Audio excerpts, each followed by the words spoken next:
जी, अस्सलाम वालेकुम। आप देख रहे हैं English easy tricks with Mohammad Shoaib. आज जो हमारा टॉपिक है वो है पॉपुलेशन एक्सप्लोजन इन पाकिस्तान। ठीक है, तो इसकी हम एक्सरसाइज करेंगे। इसकी एक्सप्लेनेशन और समरी वाली वीडियो मैंने अपलोड कर दी थी। होपफुली वो आप लोगों ने देख ली होगी।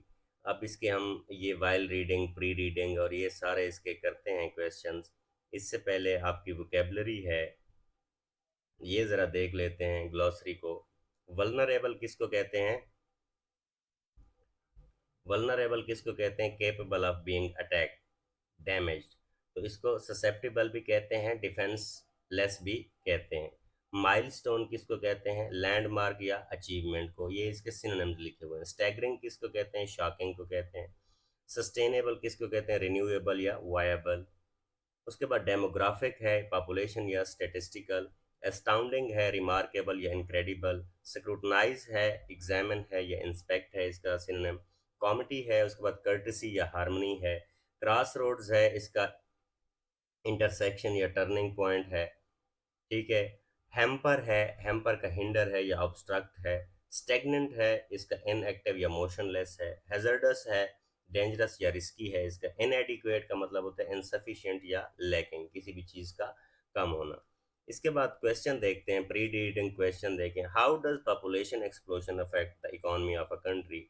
Population explosion hampers the economic growth by straining resources, reducing purchasing power, and decreasing the demand for goods, which discourage investment. तो जाहिर सी बात है, अब आपके 10 बच्चे होंगे तो आप ये देखते हैं कि एक बच्चे के लिए कुछ लेके जाऊंगा तो बाकी क्या करेंगे ना। तो ये सारी चीज़ें इससे लिंक्ड है। It leads to factory closure, joblessness and increase poverty. और जाहिर सी बात है, जब ऐसा होगा तो फिर आपकी जो मुल्क की फैक्ट्रियां वगैरह हैं ये भी सारी बंद हो जाएंगी। अब आप एक बंदा हैं जो 9 बंदों को खिला रहे हैं। अब जब वो 9 बंदों को जब जॉब की ज़रूरत होगी, इतना तो फैक्ट्रियां भी अगर आ जाएं तो फिर भी जॉब पूरे नहीं होते। Additionally, smaller farms due to the overpopulation reduce agricultural productivity, further stagnating the economy. और इसके बाद ओवर पॉपुलेशन क्या होता है? एग्रीकल्चर को भी रिड्यूस करती है ज़मीनें, क्योंकि आपको ज़्यादा घर बनाने की ज़रूरत है। फर्दर और फिर इकॉनमी को भी ये नुकसान पहुंचाती है। Which plan should be adopted to create awareness among the mass against this threat? Leverage electronic and print media for awareness campaigns emphasizing the dangers of the overpopulation. Electronic media is particularly effective for reaching the largely illiterate population, while regular print media coverage can reinforce the message to educate the masses on population control. तो जाहिर सी बात है, social media को आज बहुत सारे लोग देखते हैं तो ये एक बहुत अच्छा किरदार अदा कर सकता है। उसके बाद वाइल्ड रीडिंग क्वेश्चन है, how does population arise? Population arise primarily through the processes of birth and immigration. The birth rate, which is the number of live births per 1,000 people in a given year, directly contributes to the population growth. When the birth rate exceeds the death rate, the population increases. Simple सी बात है। अब ये देखते हैं कि अगर 1,000 लोग पैदा हो रहे हैं, 1,000 मर रहे हैं, तो फिर तो इसका मतलब इजाफा नहीं हो रहा। लेकिन आपके मर 100 रहे हैं और पैदा 1,000 हो रहे हैं, तो जाहिर सी बात है 900 का एडिशन हो रहा है। Additionally, immigration, which can involve the population moving into a country or region, also contributes to the population growth. तो जाहिर सी बात है ये भी फिर पॉपुलेशन ग्रोथ में ही आपके, अगर जैसे अभी अफ़गानी लोग आए थे वो हमारी पॉपुलेशन में इजाफा था, इसी तरह आजकल पाकिस्तानी बाकी कंट्रीज़ में जा रहे हैं, वो कंट्रीज़ वाले भी कह रहे हैं कि हमारी पॉपुलेशन में इजाफा हो रहा है। Factors such as improved healthcare, better living condition, and increased fertility rates can lead to the higher birth rate, while a lower mortality rates due to the advancements in the medicine and public health can further enhance the population growth. फिर ये सारी चीज़ें भी उसके साथ linked हैं। उसके बाद है, what are the reason for sharp decline in the death rate? ठीक है, देखिए advancement in the medical technology, इसको रोक के आप पढ़ लीजिएगा। टेक्नोलॉजी क्योंकि बहुत ज़्यादा आगे चली गई है तो आजकल हर चीज़ का ऑपरेशन अवेलेबल है। बेटर हेल्थ केयर एक्सेस, और आजकल लोगों के पास डॉक्टर वगैरह सारी चीज़ें बहुत हैं। इम्प्रूव्ड न्यूट्रिशन, आजकल लोगों की ग़िज़ा भी अच्छी हो गई है। पब्लिक हेल्थ इनिशिएटिव, और लोगों के लिए बहुत सारी टीमें भी ऐसी जाती हैं जो कहती हैं कि ये चीज़ खानी चाहिए, नहीं खानी चाहिए। इंक्रीज लाइफ एक्सपेक्टेंसी, और आपकी जो लाइफ एक्सपेक्टेंसी है वो भी बहुत ज़्यादा आगे चली गई है। पहले ऐसा होता था लोग छोटी सी बीमारी की वजह से भी मर जाते थे, आजकल उनके इलाज आ गए हैं।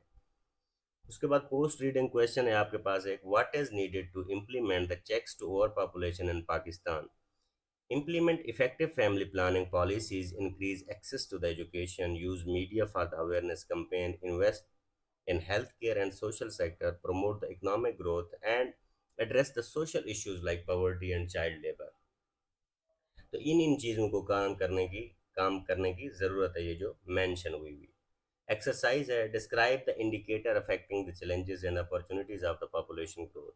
अब कौन कौन से इंडिकेटर हैं जो कि चैलेंजेस को अफेक्ट कर रहे हैं, अपॉर्चुनिटीज को? The birth rate is the critical indicator affecting the challenges and opportunities associated with the population growth. तो जाहिर सी बात है, बर्थ रेट ये चैलेंजेस ही हैं। High birth rate contributes to the over population, ज़्यादा लोगों के पैदा होने से आपके पॉपुलेशन में इजाफा होता है। Which strains resources such as food, और फिर उसके बाद खाना पूरा करना, वाटर एंड हेल्थ केयर, और फिर आजकल आप सरकारी अस्पतालों में चले जाएं तो आपको पता चल जाएगा कि कितनी पॉपुलेशन है। This can lead to increase poverty and inequality, और फिर यही चीज़ होती है जो गुर्बत और इन इक्वालिटी का सबब बनती है। फॉर एग्जांपल, एक बंदा बहुत गरीब है, उसके पास जितना भी चीज़ें हैं, वो ये तो पूरी कोशिश करता है कि घर की हर चीज़ भी बेच दे लेकिन अपने मरीज़ का इलाज कराए, making it difficult for the governments to provide adequate services. और फिर वो क्या करता है कि गवर्नमेंट को वो सारी सिचुएशन, गवर्नमेंट के लिए भी मुश्किल हो जाती हैं कि उनको सारी सर्विसेज प्रोवाइड करें। कन्वर्सली इसी तरह डिक्लाइनिंग बर्थ रेट, अगर इसके बरक्स देखा जाए, declining birth rate can create opportunities for the economic growth as fewer people may lead to the better resources allocation and investment, education and health. और फिर जाहिर सी बात है, अगर अच्छे जगहों पे लोग चले जाएं तो ये अच्छी बात होती है। अब आपके पास लोग कम होंगे, कहते हैं ना कि थोड़ा खाओ अच्छा खाओ, तो इसी तरह ही फैक्ट्रियाँ, अगर आपके पास आपके 2 बच्चे होंगे तो आप उनके लिए अच्छा सोचेंगे, आपके 10 बच्चे होंगे तो जाहिर सी बात है आप फिर एवरेज सोचते हैं। Identify the astounding scenario of Pakistan regarding the population growth।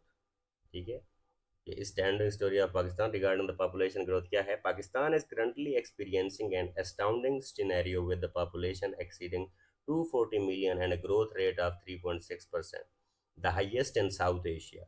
This rapid increase poses a significant challenges including strain on the human resources। जाहिर सी बात है, आपके रिसोर्सेज भी कम पड़ जाते हैं, इंक्रीज पॉवर्टी लेवल, और आपका पॉवर्टी लेवल भी बढ़ जाता है, एंड गुर्बत भी बढ़ जाती है, and heightened vulnerability to the extremism and climate change. Vulnerability का मतलब होता है कमज़ोर पड़ जाना, तो फिर शिद्दत की तरफ और फिर क्लाइमेट चेंज की तरफ हम चले जाते हैं। The country struggles to implement. अब क्लाइमेट चेंज में आपकी पॉपुलेशन का कैसे इजाफा होता है, देखें आप, सारे इन्हीं चीज़ों की वजह से आपका क्लाइमेट चेंज हो रहा है। अब क्लाइमेट जब चेंज हो रहा है तो गर्म इलाकों वाले लोग ठंडे इलाकों का रुख करते हैं, तो ये क्लाइमेट चेंज की वजह से है। The country struggles to implement effective policies to manage this demographic changes which exacerbate the existing social media and the economic issues.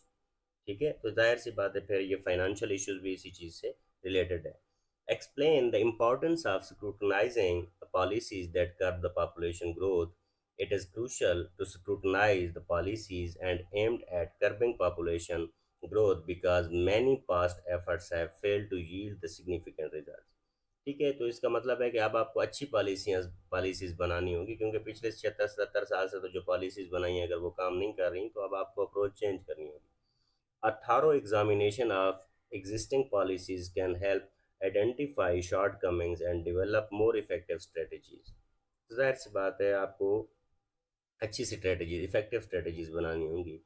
Without effective policies, the challenges of overpopulation, such as poverty, resource scarcity, and social unrest, will continue to escalate, making it imperative to address the issues of sustainable development and improve the living standard।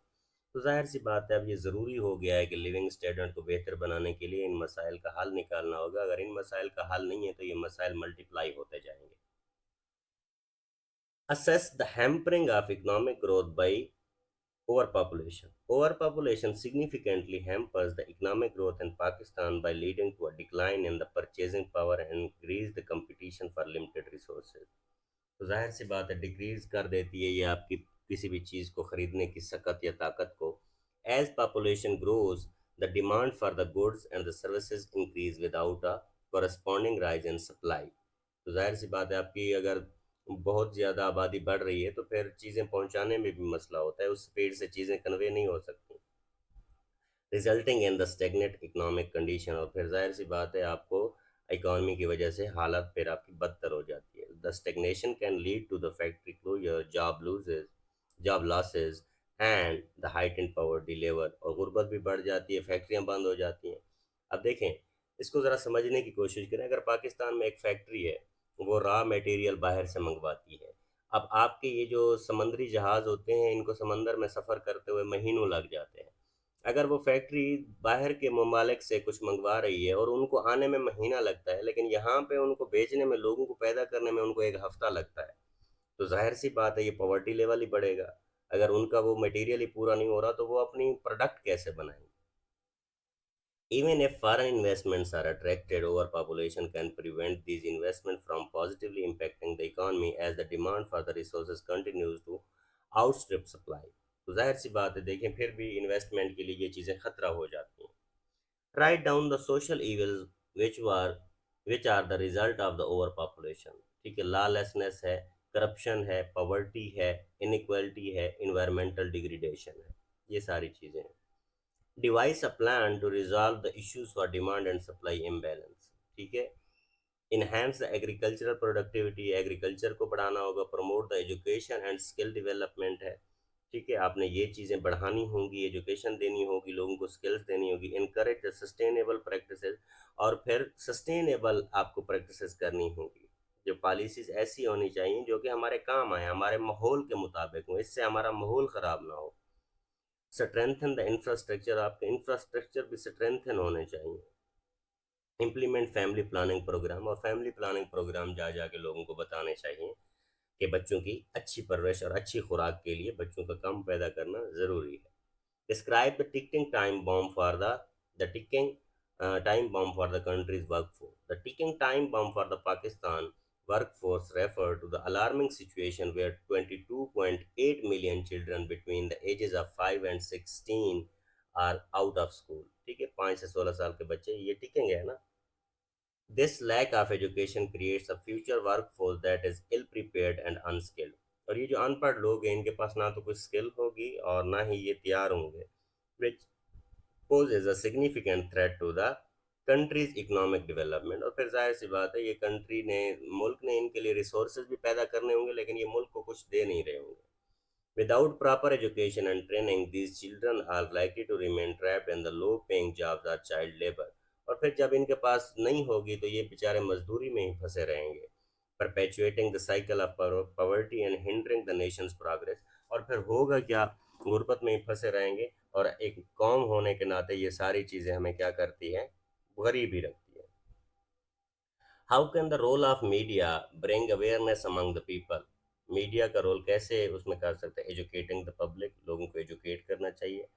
Highlighting the success stories, और लोगों को बताना चाहिए कि फलां बंदा successful हो गया तो आप भी इस तरह करें तो हो सकता है। इंगेजिंग इन कैंपेन्स, और लोगों के साथ कैंपेन में भी इंगेज करना चाहिए उनको। यूटिलाइजिंग द सोशल मीडिया को यूटिलाइज करना चाहिए। Collaborating with the NGOs, non governmental organisations के साथ भी कोलैबोरेट करना चाहिए हमें, ताकि वो भी हमारे मुल्क में एक पॉजिटिव इम्पैक्ट ला सकें।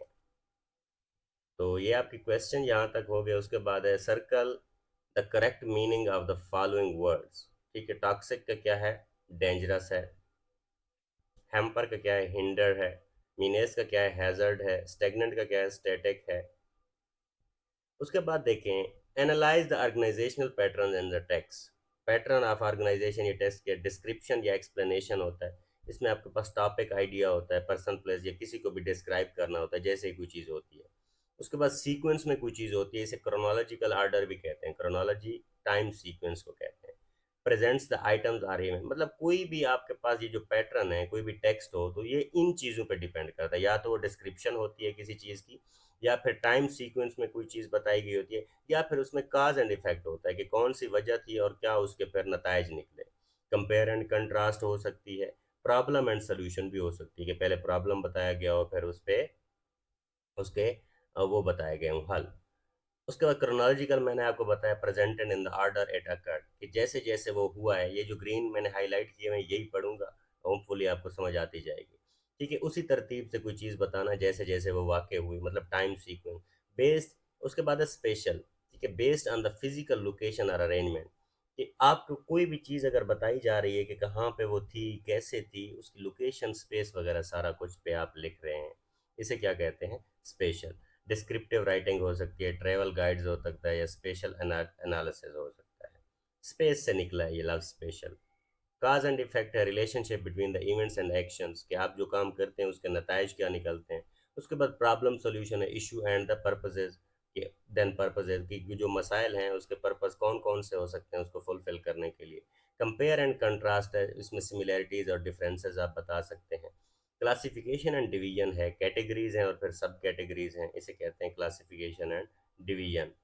सिक्वेंशियल और प्रोसेस है, क्रोनोलॉजिकल, ये इसमें दोबारा टाइम सीक्वेंस आ जाता है, स्टेप और स्टेजेस आ जाती हैं, फिर इसमें इसमें फिर इंस्ट्रक्शनल राइटिंग वगैरह भी आ जाती है। प्रॉब्लम सॉल्यूशन है, प्रॉब्लम और इशू, कोई भी चीज़ होगा तो उसका कैसे मामला हमने हल करना है।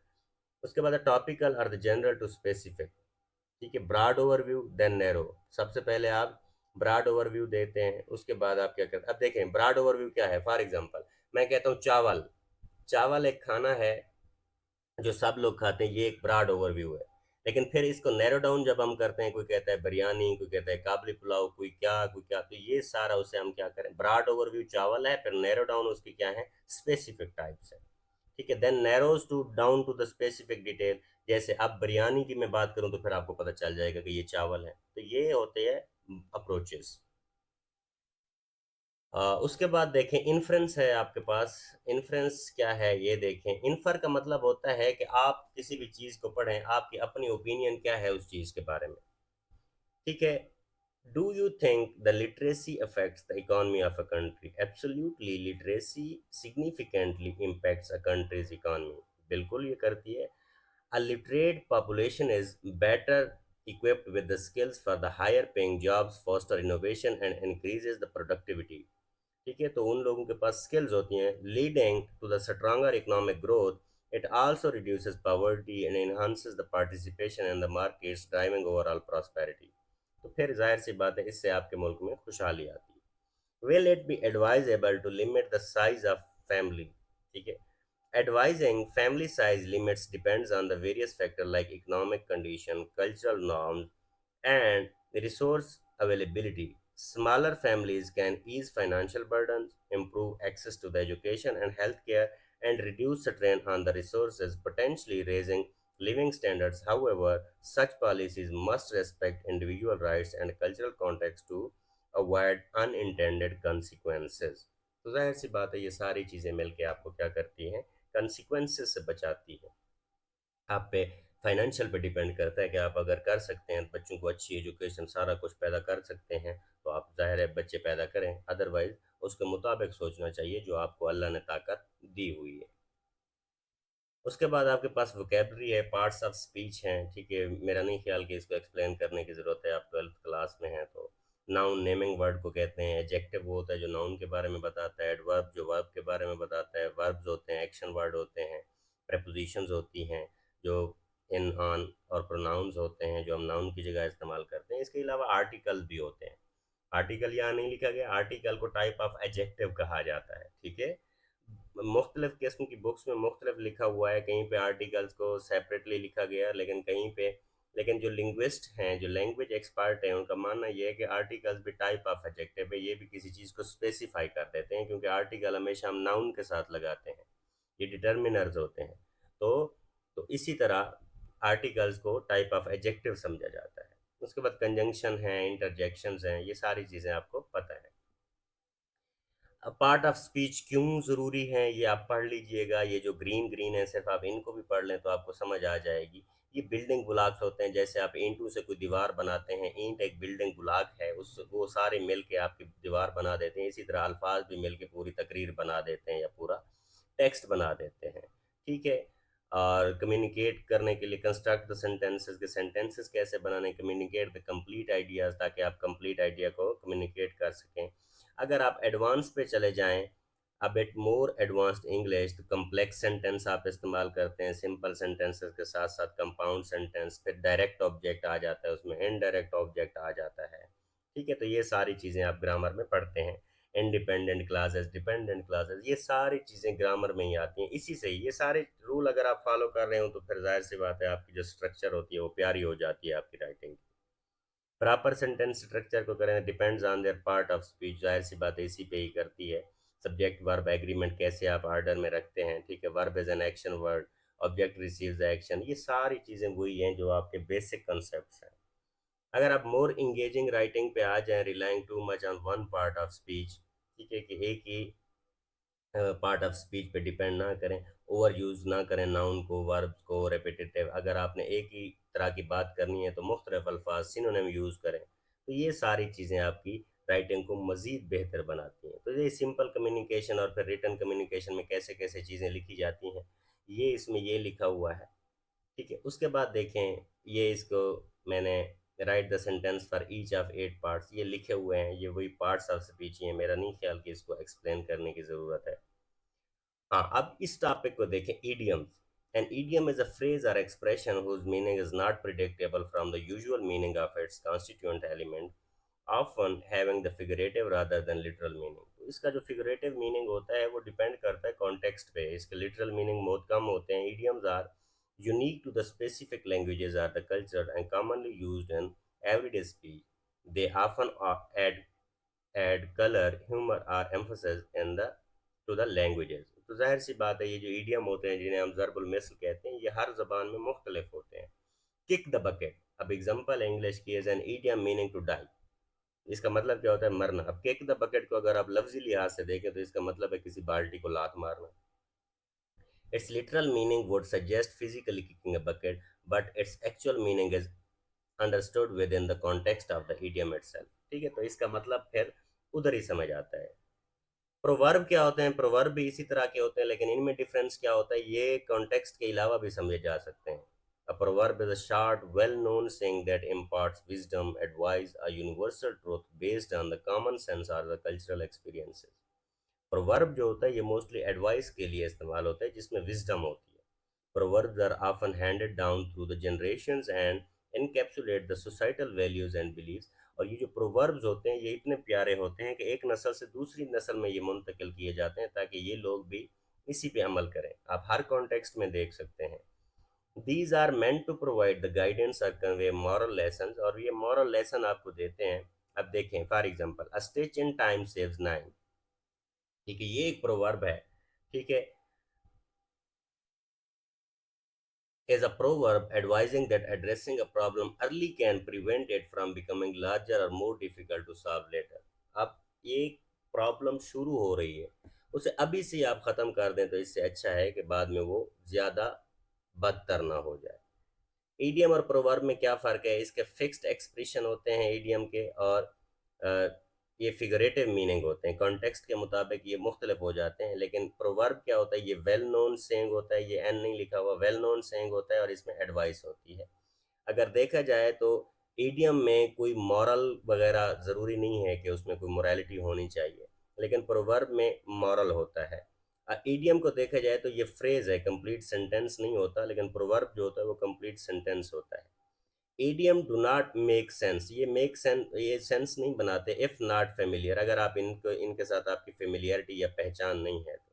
Proverbs can be understood for the first time, अब ये पहले टाइम भी समझे जा सकते हैं। ठीक है, अब उसके बाद आपके पास ये एक्टिविटी है, ये आपको दिए गए हैं कि इस पे इसको आपने कैसे कैसे करना है, इनके मीनिंग भी बताए गए हैं, इन पे सेंटेंसेस बनाने हैं। मैंने इनके मेरे ख्याल में उर्दू में भी मीनिंग लिखे हुए हैं और फिर इनके वो भी लिखे हुए हैं। Hit the nail on the head, बिल्कुल दुरुस्त निशाना लगाना। When she suggested that the better communication would solve our problem, she really hit the nail on the head. उसके बाद पीस ऑफ केक किसको कहते हैं, आसान काम को कहते हैं। The math test was piece of cake, I finished it in just 20 minutes. ठीक है, उसके बाद है ब्रेक द आइस, खामोशी तोड़ना या सर्द मोरी तोड़ना। To break the ice at the party, I started with the fun game that got everyone laughing. ठीक है, उसके बाद देखें, बाइट द बुलेट, मुश्किल फैसला करना, I didn't want to go to the dentist but I knew I had to bite the bullet and make an appointment. ठीक है, ये मुश्किल फैसला था कि डेंटिस्ट के पास नहीं जाना था मैंने, फिर भी मुझे मुश्किल फैसला करना पड़ा। Cost and arm and leg, बहुत महंगा होना। ठीक है, कोई भी चीज़ का बहुत महंगा होना। The new smartphone, I want cost and arm and leg so I might have to save up for a while, मतलब मुझे जो नया फ़ोन आया वो बहुत महंगा पड़ेगा, उसके लिए मुझे सेविंग करनी होगी। On a cloud nine, on cloud nine, बहुत खुश होना। After receiving the job offer she was on cloud nine for the rest of the week. ठीक है, कट द चेज, असल बात पर आना। Let's cut the chase and discuss the main issues we need to address in this meeting. उसके बाद है burn the midnight oil, रात गए तक काम करना। I had to burn the midnight oil to finish my project before the deadline. Break the bank, सारी दौलत खर्च करना। I found a beautiful dress that I love but I didn't break the bank which is a relief. Jump on the bandwagon, मकबूल चीज़ की तकलीद करना। ठीक है, after seeing how successful the new fitness trend was I decided to jump on the bandwagon and join a class. A piece of the pie, हिस्सा मांगना. Everyone in the team worked hard and now they all want a piece of pie when it comes to the bonus. Beat around the bushes, घुमा फिरा कर बात करना. Stop beating around the bush and tell me what you really think about the proposal. Let the cat out of the bag, भांडा फोड़ देना. I accidentally let the cat out of the bag about the surprise party while talking to her. Take it with a grain of salt, हल्की सी तवज्जो देना। When he tells you his opinions about the movie, just take it with a grain of salt. He has very different taste than human people। ठीक है, उसके बाद इस आपको उस पर हल्की सी तवज्जो देनी चाहिए। इसके बाद आपके पास क्या चीज़ें आती हैं, राइटिंग आती है कि किस तरह से आप क्लियरली राइटिंग कर सकते हैं, नेसेसरी कर सकते हैं, पार्टिकुलर ऑडियंस जिसके लिए आप लिख रहे होते हैं। ठीक है, इजी रीडिंग होनी चाहिए, sign of clear writing. Jargon, jargon कहते हैं स्पेसिफिक वोकेबलरी को। अगर आप कानून के मुताबिक लिख रहे हैं तो आप वो वाली वोकेबलरी इस्तेमाल करते हैं, आप जनरल लिख रहे हैं तो जनरल जार्गन इस्तेमाल करते हैं। आपके लिए रीडर के लिए अंडरस्टैंड होना ज़रूरी होता है। कोहेरेंस किसको कहते हैं, कनेक्टिविटी को कहते हैं। मेकिंग सेंस, के सेंस बना रही हो आपकी राइटिंग बिटवीन द कंसेप्ट, के जो कंसेप्ट आपके हो थ्रू आउट द टेक्स्ट, जितना भी टेक्स्ट आपने लिखा हो। डेवलपमेंट कैसे होती है, इनफ प्रूफ एग्जांपल्स, आप उन्हें उस चीज़ के प्रूफ देने हैं, एग्जांपल्स देनी है, उसका एनालिसिस करना है, अरेंजिंग द कंसेप्ट लॉजिकली, और आपने सबको लॉजिकली कनेक्ट करना है जितनी भी चीज़ें हैं। Every paragraph advances the main concept further, और जो भी सेंटेंस हो वो उस सेंटेंस को आगे लेके जा रहा हो। Writing is well organize, structure क्या है, स्ट्रक्चर आपका वेल ऑर्गेनाइज होना चाहिए। वेल ऑर्गेनाइज में क्या क्या आती है, लॉजिकल ऑर्डर आता है, क्रोनोलॉजिकल टाइम सीक्वेंस आता है, और थीमेटिकली, और आपके थीम जो वो कनेक्टेड होने चाहिए। उसके बाद क्या है, अप्रोप्रिएटनेस टू टास्क। ठीक है, अप्रोप्रिएटनेस क्या होती है कि मुनासिब चीज़ लिखना, टू सेटिस्फाई, कि आप उतना ज़रूर नॉलेज प्रोवाइड करें जितना आपका रीडर पढ़ के सेटिस्फाई हो जाए। पर्टिकुलर डिमांड, कि जिनके लिए आप लिख रहे हैं उनको कौन कौन सी चीज़ों की ज़रूरत है। फिर ये देखें जो लोग हैं उनके लिए आपने स्टाइल कौन सा रखना है, टोन कौन सी रखनी है। Guarantee the efficacy and relevancy, और फिर आपको ये भी पता होना चाहिए कि जिन लोगों के लिए आप लिख रहे हैं वो कितना अच्छे से उसको पढ़ पाएंगे। उसके बाद देखें, read the following passage and answer the questions below based on the principle of the clear and coherent writing. ठीक है, तो ये पैसेज है, इसको मैंने इधर लिखा हुआ है। क्लैरिटी के क्वेश्चन का आंसर देखें। आइडेंटिफाई, आप एक दफ़ा उसको पढ़ लेंगे फिर आपको ये समझ आएंगे। आइडेंटिफाई एनी एम्बिगुअस और unclear phrase in the passage, ये पहले पढ़ लेते हैं। देखें, many people today have concerns about the environment, there are various environmental issues that need to be addressed. These issues include pollution, deforestation, and climate change. Pollution is harmful to the environment. Deforestation involves the cutting down of the trees. Climate changes is a global issue. अब ये देखें, इसने ये fragments दिए हुए हैं। अब इधर देखिएगा, इसी से रिलेटेड कहता है क्लैरिटी। आइडेंटिफाई एनी एम्बिगुअस और unclear phrase in the passage. The phrase various environmental issues is वैग। ठीक है, and does not specify the number और टाइप ऑफ इश्यूज। ठीक है, और फिर वो नंबर ऑफ उस इशू भी नहीं बता रहा कि कौन कौन से। Rewrite one unclear sentence to improve the clarity. अब देखें ओरिजिनल क्या है, pollution is harmful to the environment. अब मैंने क्या लिखा, pollution which includes the air water and the contamination poses significant risk to the ecosystem and human health. आपने उस चीज को क्लियर करके लिखना होता है। अब कोहेरेंस देखें, कनेक्टिविटी को कहते हैं, does the passage flow logically from one idea to the next, why और why not. No, the passage does not flow logically, logically ये फ्लो नहीं हो रहा। It lists environmental issues without connecting them, environmental issue की बात कर रहा है, उनको कनेक्ट नहीं करा रहा, एक्सप्लेनिंग देयर इंटर रिलेशनशिप, और ना ही उनके इंटर रिलेशनशिप को एक्सप्लेन कर रहा है। Identify any transition that could improve the coherence of the passage. ठीक है, और फिर ये कैसे कैसे पैसेज को इम्प्रूव कर सकते हैं, adding transition such as an in addition, furthermore, for example, ये सारी चीजें करें तो could help the connect the ideas more smoothly.